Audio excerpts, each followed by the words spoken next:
সব পুরুষই তো বিয়ে করে, কিন্তু বাস্তবে জীবন সঙ্গী হিসাবে কয়জনে পেয়ে থাকে? স্বামী খাবার খাইতেছে, এর ভিতরেই ফোন কল আসলো। ফোনটা রিসিভ করতে, হ্যালো, এই মুহূর্তে তাড়াতাড়ি অফিসে আসো যদি চাকরি বাঁচাতে চাও। জি স্যার, আমি এক্ষুনি আসছি। স্ত্রী সেই মুহূর্তে ভাতের থালা নিয়ে স্বামী হাত ধুতে গেল। স্ত্রী ভাতের থালা নিয়ে সেই ফাঁকে স্বামীকে এক মুঠো ভাত খাইয়ে দিল, এবং স্বামী হাত ধুয়ে যখন তার ড্রেস খুঁজতেছে, সেই ফাঁকে তাকে ভাত খাইয়ে দিল, এবং স্বামী যখন সেই ড্রেসটা নিয়ে পড়তেছে তখন তাকে ভাত খাইয়ে দিল। শেষ হতে না হতে আবার খাইয়ে দিল।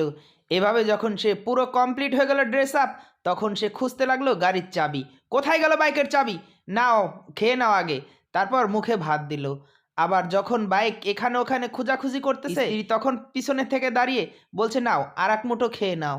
তারপর স্বামীর যখন খাওয়া হয়ে গেল, ঠিক তখন সেই অবস্থায় স্ত্রী নিয়ে বলল, এই যে তোমার গাড়ির চাবি। স্বামী তাকিয়ে দেখতে পেল সত্যি গাড়ির চাবি। কাছে এসে যখন গায়ে হাত তুলতে যাবে, দেখলো প্লেটের সব খাবার শেষ হয়ে গেছে। সে তখন খুশি হয়ে বউকে জড়িয়ে ধরলো। সেই নারীর স্বামীর প্রতি অভিযোগ বেশি, মনে রাখবেন সেই নারী স্বামীর যত্নও নেয় না একটুখানি। ভিডিওটা এতটুকু ভালো লাগলে শেয়ার করে দিবেন।